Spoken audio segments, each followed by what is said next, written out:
Iyi ni radiyo BBC Gahuzamiryango. Ivugira i Londres kuri metero 19, 25, 31 na 41 ku mirongo ya FM mu karere k'ibiyaga binini no kuri internet kuri bbcgahuza.com.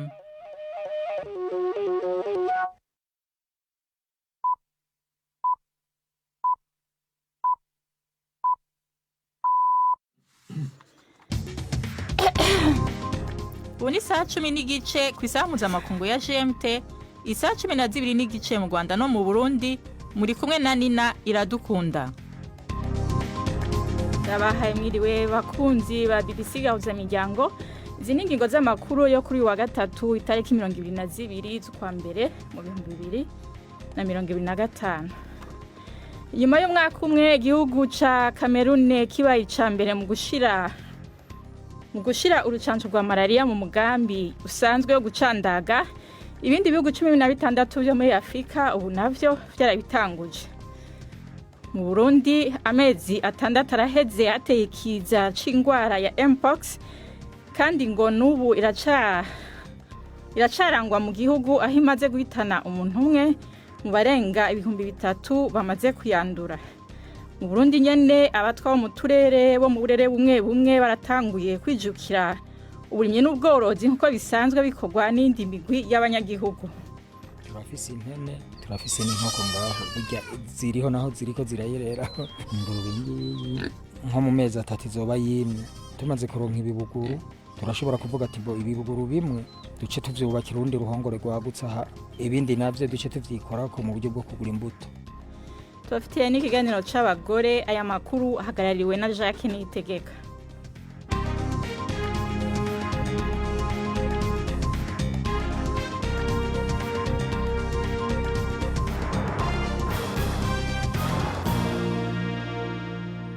Idoni ndavyo vyose ni mukanya Prudence Ngiyumva aje kutubwira yavugwa kwisi. Igikomangoma cy'Ubwongereza Harry cemeye impozamarira iremereye mu kibazo cyakemuriwe hanze y'urukiko mu Bwongereza mu kirego kimaze imyaka yari yaratanze ku itsinda ry'ibinyamakuru by'umuherwe Rupert Murdoch. News Group Newspapers isohora ikinyamakuru The Sun yasabye imbabazi zuzuye ku buryo budasubirwaho kubera gucengera mu ibanga no kwivanga bikomeye mu buzima bwe bwite mu gihe cy'imyaka 15. Nticyatangaje ingano y'amafaranga kizishyura, ariko cyanasabye imbabazi kubera kwivanga mu buzima bwite bwa nyina igikomangomakazi Diana. Prince Harry yasobanuye ubu bwumvikane nk'intsinzi ikomeye. Umunyamategeko we yasabye ko polisi ikora iperereza muri iki kirego ku bijyanye n'iki kigo cy'icapiro. Abaganga baravuga ko abanyapalestine bagera kuri 6 bishwe, abandi 35 bagakomeretswa n'igitero cyo mu kirere cya Israel i Jenin mu karere ka West Bank kigaruriwe na Israel. Inzego zishinzwe umutekano za Israel ziravuga ko zatangiye ibikorwa bikomeye byo guhashya iterabwoba. Hagati aho abanyapalestine bamaganye icyemezo cyo gukura ibihano ku ntagondwa z'abanyayisiraheli bubatse amazu muri ako gace. Inkuru ya Yolande Nere murayumva mu ijwi rya Prime Ndiko Magenge.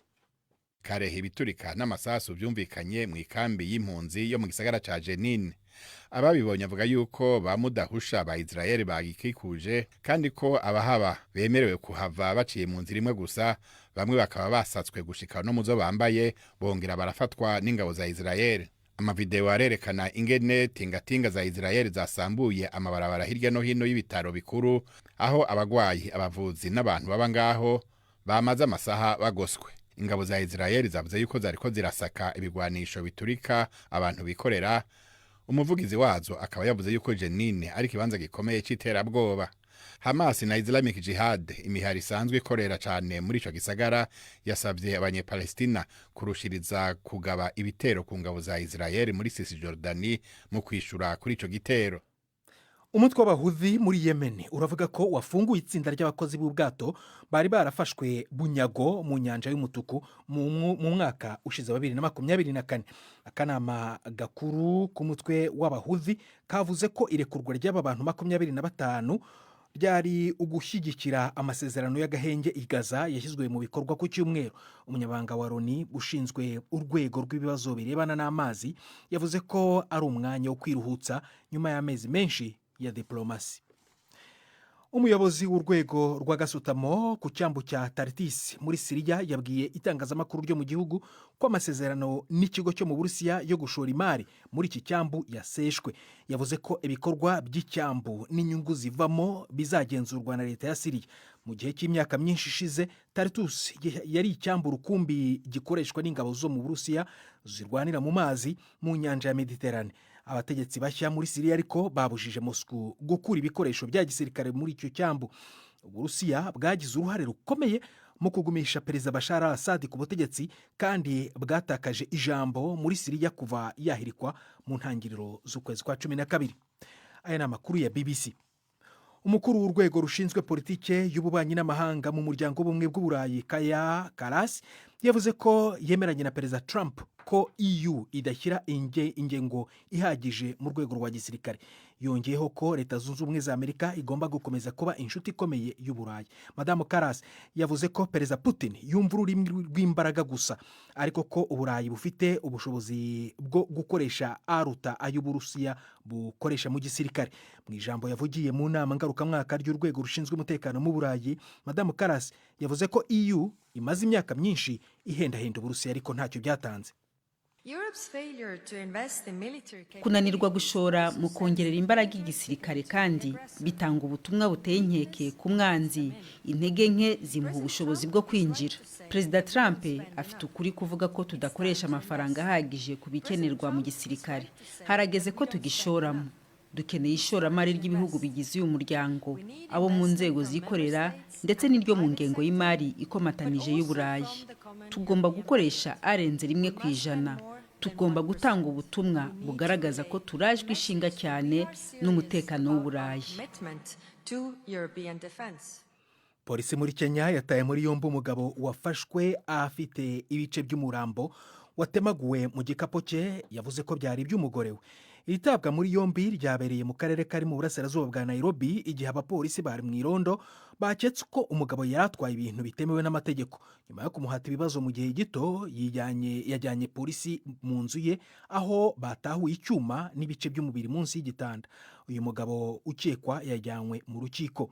Ibi bibaye mu gihe hakomeje kuzamuka impungenge z'ibibazo byo mu ngo bishingiye ku rugomo rukorerwa abagore muri Kenya, aho umuryango uharanira uburenganzira bw'ikiremwamuntu uvuga ko abagore bagera ku 100 bishwe mu mezi 3 ashize. Nina urakoze Perezida Nsengiyumva kuri aya makuru wejeje kudushikiriza.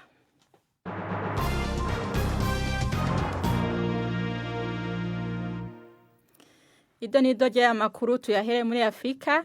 Inyuma y'umwaka umwe igihugu ca Cameroon kibaye icambere mu gushira urucanco rwa malaria mu migambi isanzwe yo gucandaga, ibindi bihugu 16 byo muri Afrika ubu navyo nyene byarabitanguje. Abahinga mu bumenyi bo mu Bwongereza bariko barakora urundi rucanco rwa malaria gwitwa RH5.1 Matrix M mu ntumbero yuko gojana n'izindi canco zisanzweho kugira ngo umuntu ashobore kuyikingira neza iyo ngwara. Ni inkuru ya Dorcas Wangira mushikirizwa na Yvette Kabatesi.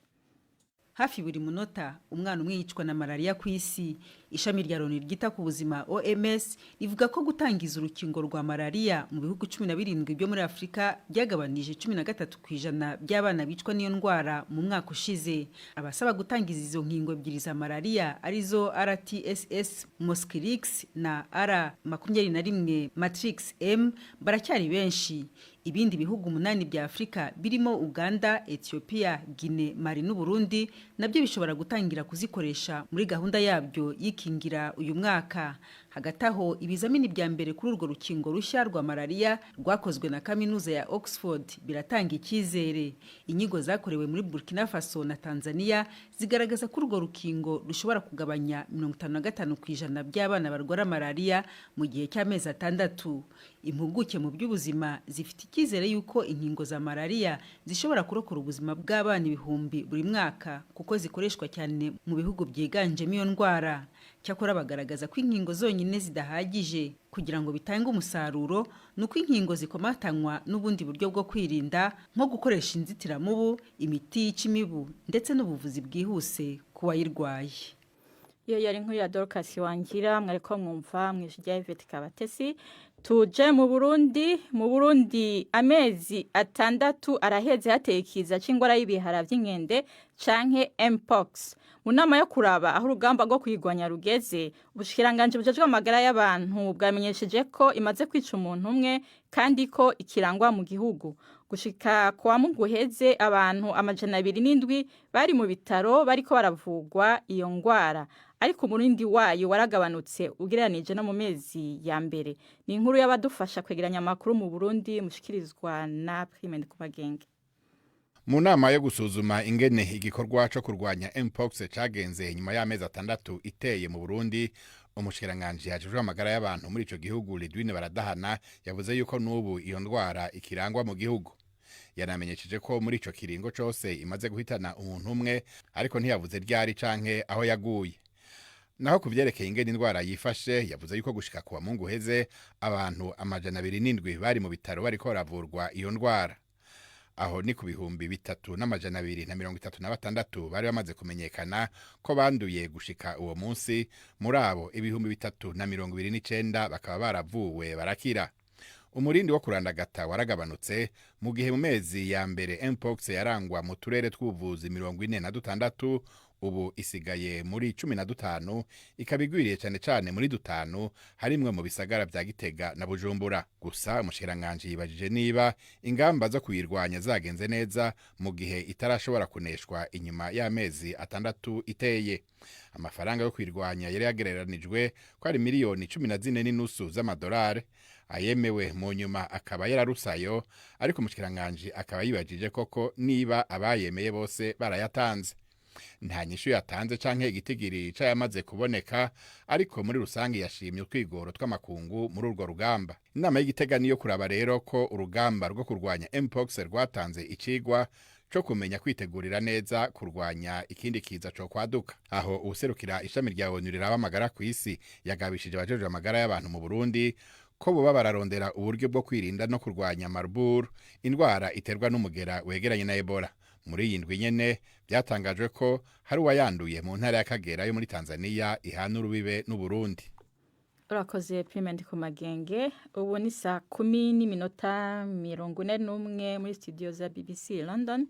Ni saa 12:41 mu Rwanda no mu Burundi. Aya makuru murayumva no kuri radio Humuriza FM mu Burundi, kuri Kisoro FM mu manuko bwa Uganda.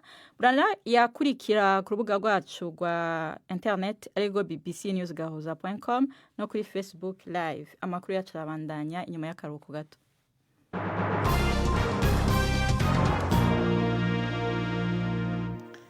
Tugume mu Burundi aho abatwa bo mu burere bumwe bumwe batanguye kwijukira uburimye n'ubworozi nkuko bisanzwe bikorwa n'indi migwi y'abanyagihugu. No musi BBC Gahuza Miryango irabashikana ku mutumba Rukoba yo muri zone commune no mu ntara ya Gitega, aho bamwe mu batwa bahaba bamaze gutahura akamaro ko kurima, mbere bakaba bafise n'imirima itari mito. Bavuga ko bafashe inzira kubera imibereho n'ibihe byahindutse cyane, kandi ko umwuga wo kubumba utagishobora kubatunga. Ni inkuru ya Gildas Hundimpundu. Ugeze ku mutumba Rukoba zone na commune Gitega, usanga bamwe mu batwa akuya kabarenze bariko bararima. Harabusanga bariko barashwabura ibiharage, abandi batorera imirima y'ibigori canke y'imyumbati. Biraboneka ko hari byinshi vyahindutse mu nyifato n'ingendo yabo. Mubo twaganiriye harimo Emmanuel Mvuyekure, umuvyeyi w'abana 8. Asigura ko ibikorwa vy'ibumba vyataye agaciro ku buryo bitagishobora kubatunga. Twaciye twiba ko nyene turavuga ati abandi banyagihugu mu buzima babayemwo no kurima, duce duhitamwe rero gufata isuka umuntu arime. Atwaye twateye ibiharage vy'agatasi, urabona n'ibigori birimwo. Rero ibiharage twasoromye, hari imyumbati twari twarimye mu mwaka wahera, twaciye turisoroma mu 8 rero. Niyo yadutunze muri ibi bihe byo kurima agatasi no kurima ibigori. Urabona ubu naho ibiharage bireze nivyo dusoroma. Mvuyekure afise imigende igera kuri 4. Imwe irimwe ibigori n'ibiharage, iyindi ikabamwe imyumbati. Avuga ko yahisemo no korora kugira ibikorwa vyiwe vy'uburimyi bigende neza.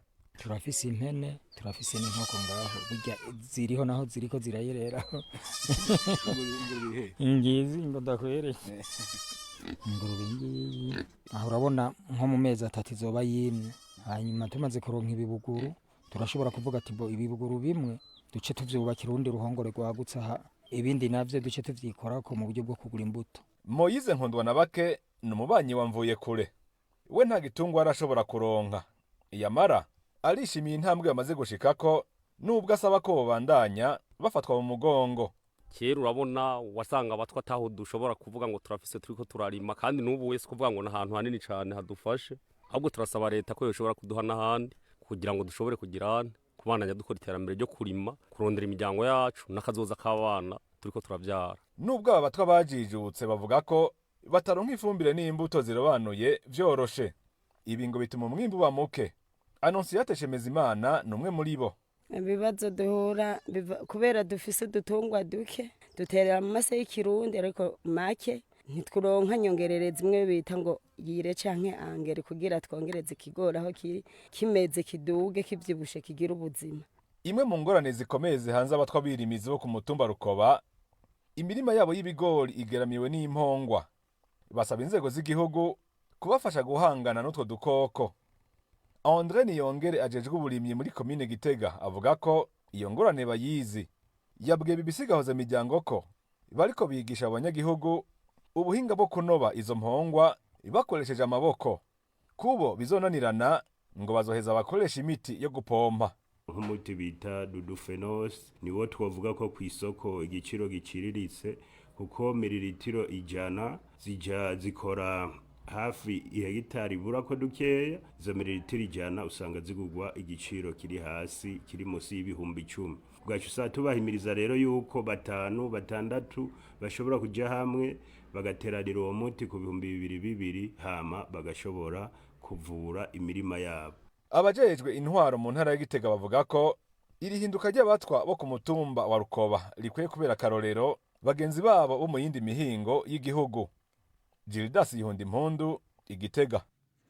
Urakoze Gildas Yihundimpundu. Ubu n'umwanya w'ikiganiro c'inkino mushikirizwa na Yves Bucyana. Imikino kuri BBC Gahuza Miryango. Mwireho neza avugwa cyane mu mikino na yerekeranye n'igikombe cya Champions League ku mugabane w'Uburayi. Liverpool na Barcelona zabaye ikipe za mbere zabonye itike ya kimwe cya 16. Liverpool yatsinze ikipe ya Lille yo mu Fransa ibitego 2-1 ku kibuga cya Anfield. Liverpool imaze gutsinda imikino yayo yose mu mikino ya Champions League imaze gukinwa mu gihe hasigaye gukinwa umukino umwe. Barcelona yo yatsindiye Benfica Lisbonne ku kibuga cyayo ibitego 5-4 nayo yamaze kwizera kwinjira muri kimwe cya 16. Ni mu gihe ikipe ya Aston Villa ikizere yari ifite cyo kurangiza mu makipe 8 ya mbere cyatangiye kuyoyoka nyuma yo gukubitwa na Monaco igitego 1-0 gusa. Aston Villa byanze bikunze izakina imikino ya playoff nk'amahirwe ya nyuma yo kuba yabona itike ya kimwe cya 16.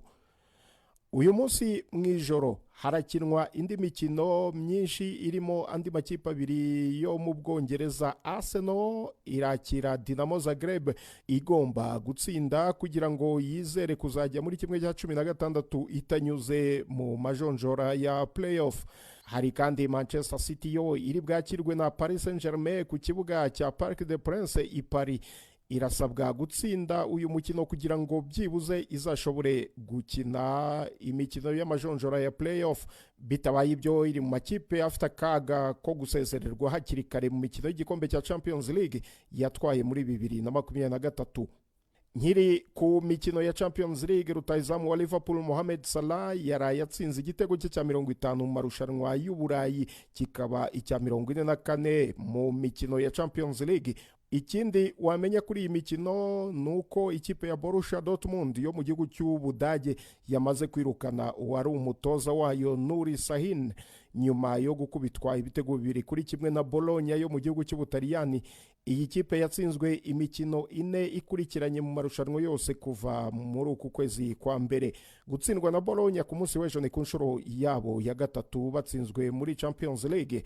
Soreze mu ikipe ya Manchester United avugwayo nuko rutahizamu wabo Marcus Rashford yagaragaye mu myitozo y'ikipe nkuru bwa mbere. Hari hashize igihe uyu mukinnyi atagaragara mu myitozo ndetse no mu mikino y'iyi kipe. Byongera inkuru zavugaga ko ashaka kuyivamo akerekeza ahandi, gusa amakuru ava mu bantu ba hafi ba Rashford avuga ko we umutima we 100% ukiri mu ikipe ya Manchester United, kandi ngo akaba nta kibazo afitanye n'umutoza Ruben Amorim. Ayo niyo y'imikino nabahitiye mu uyu munsi. Gendi Yves Bucyana. urakoze Yves Bucyana, tubahonje kuri Runana Gwejo.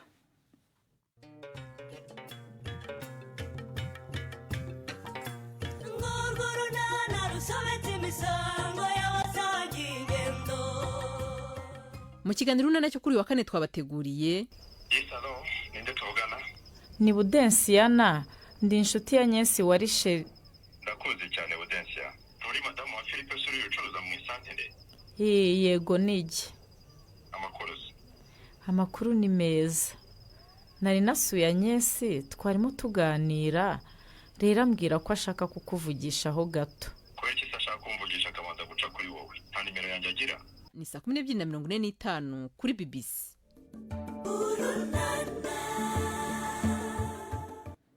Naho ni ikiganiro c'abagore mushikirizwa na Yvette Kabatesi, akaba ari ikiganiro tubasubiriramo.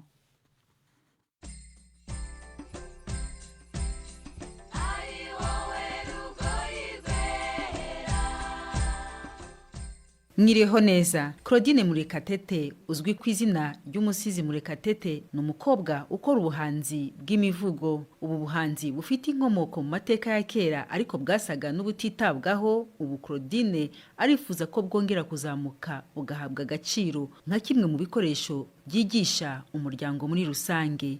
Ndamwitegereza nti mbebambe mucuruza iki?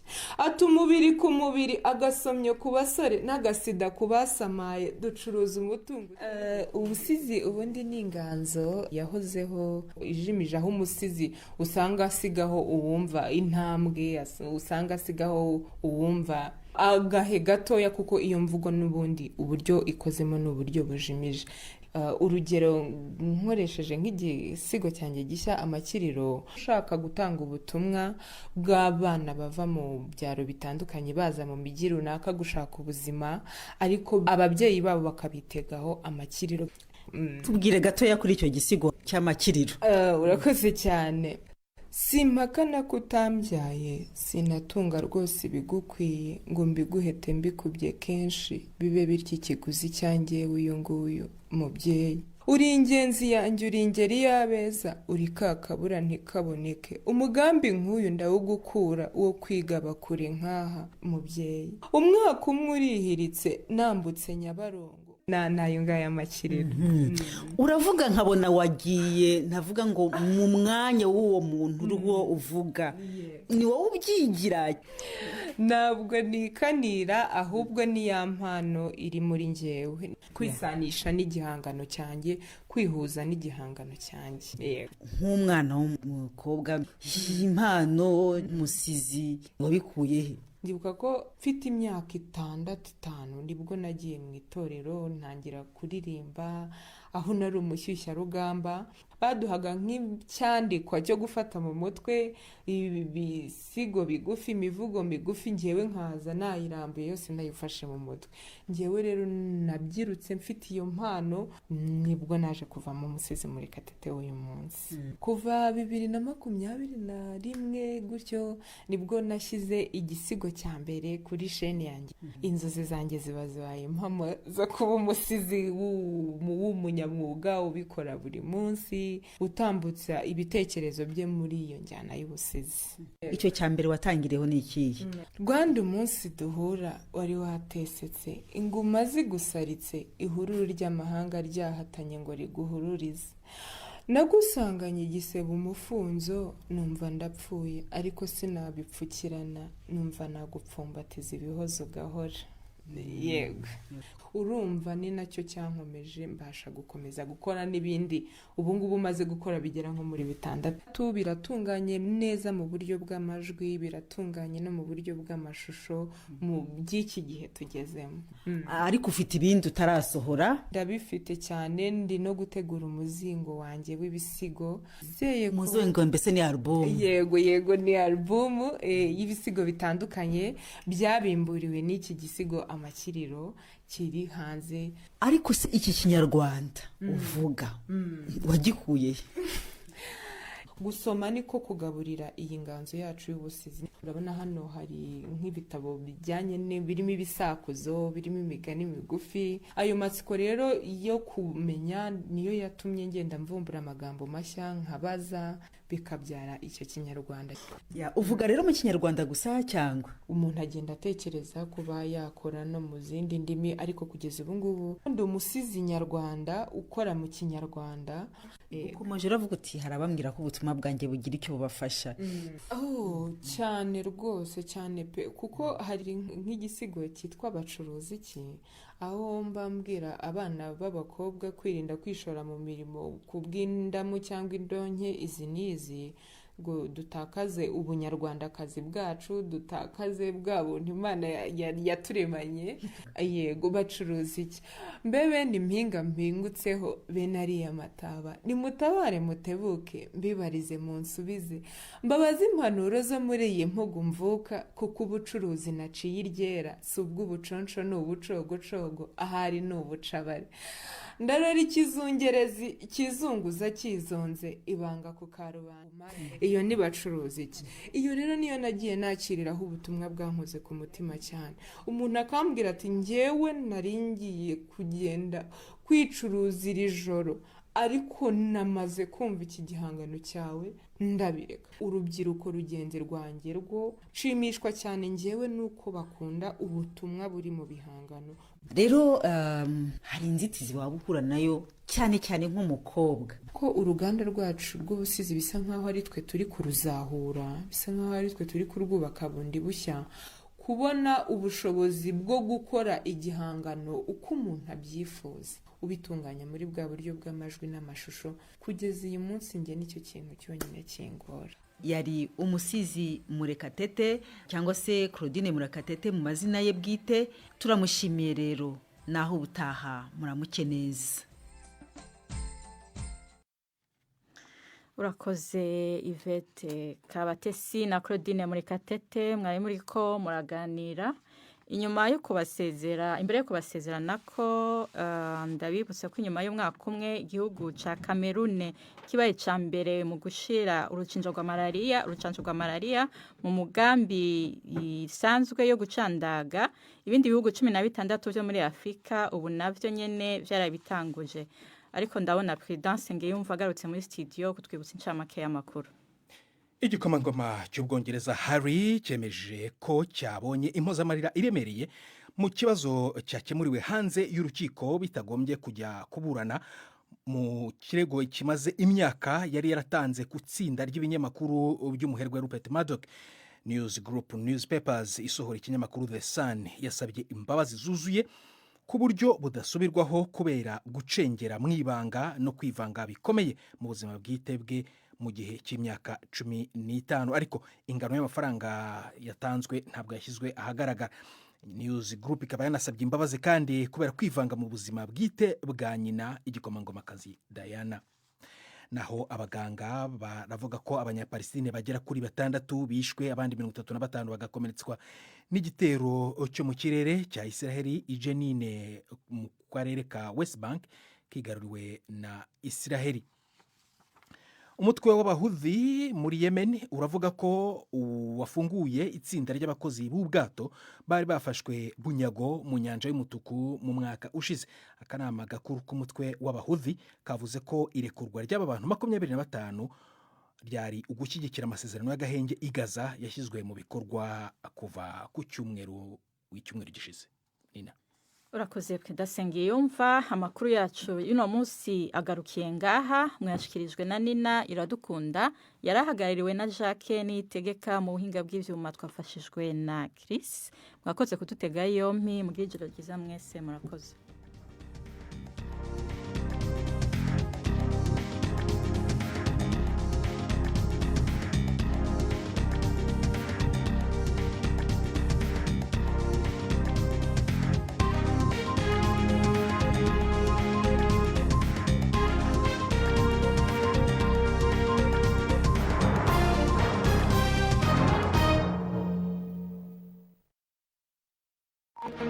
Thank you.